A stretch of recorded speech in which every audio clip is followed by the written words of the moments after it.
The memorial service for Charlie Kirk was held today in Arizona, and I'm torn. We'll get to bits of that in the end, but Erika Kirk made a great appearance where she said she forgives the man accused of killing her husband and stressed her Christian faith and asking mourners to choose love over hate. The service drew a massive crowd at State Farm Stadium, where football is usually held, and it doubled as a public show of support for the late Turning Point USA founder. Meanwhile, many of the speakers at this memorial, so it opened up with Kirk's pastor and some friends and people around the way. Then Susie Wiles was there. And then most of the president's cabinet was there. And then Donald Trump gave, well, after, of course, Erika Kirk did, Donald Trump gave an hour-long sort of rally speech where he did praise Kirk as a martyr and criticize his political opponents because he does that. He also teased that the White House will reveal an answer to autism, saying that more will come on Monday.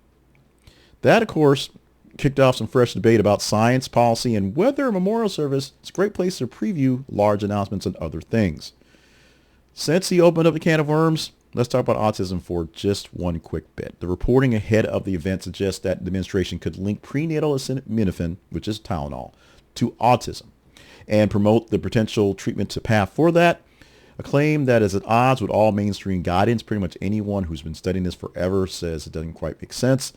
Trump's teaser offered no data and no timeline. He didn't go into that part, but it raised questions about the evidence and the agency sign off on the deal. Plus, why at this thing here? Now, the program was a mix of worship music, prayers, and political speeches, which had a church-like atmosphere, but a rally energy. It was odd, but it worked. Attendance estimates are varied widely, although if they fill the venue, basically, the overflow sites drew tens of thousands of people because you can't have all those people in the stadium on an event like this while the president's hanging out in the background. Notable conservatives, elected officials, and influencers were on the stage. Trump did say that, like, basically most of the Republicans in the Congress, House, and the Senate were hanging out in the stairs. And, of course, shout out to a couple prominent folks as well, including Lee Greenwood, who sang out the president once again. Now, Erika Kirk's message of forgiveness became the emotional center of the day and spread quickly online. She pledged to continue Kirk's work and asked supporters to reject retaliation. Take the peaceful route, please, she said. Her remarks contrasted the event's sharper political edges, as most of the other guys were saying fight, fight, fight. That's essentially what Stephen Miller said. It's basically what Donnie Jr. said. That's pretty much what J.D. Vance says. They all were kind of in attack mode. Erika was in, compassion mode. This memorial offered a unifying space for grieving and highlighted Erika Kirk's message of forgiveness and mobilized supporters to honor Kirk's legacy. At least we hope it does that. The problem is it was a big political rhetoric show. It was all about showmanship from the administration, let's be honest. And the tease of autism, yeah, that was something.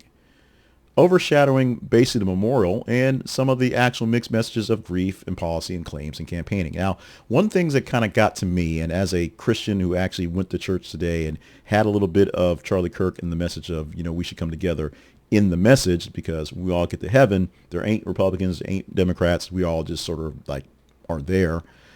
The way this was put out there, and the way some of the commentators went, especially the folk guys on Fox who were basically fawning all over Charlie Kirk, essentially talking about this being revival and as if Billy Graham was in a tent someplace running the thing.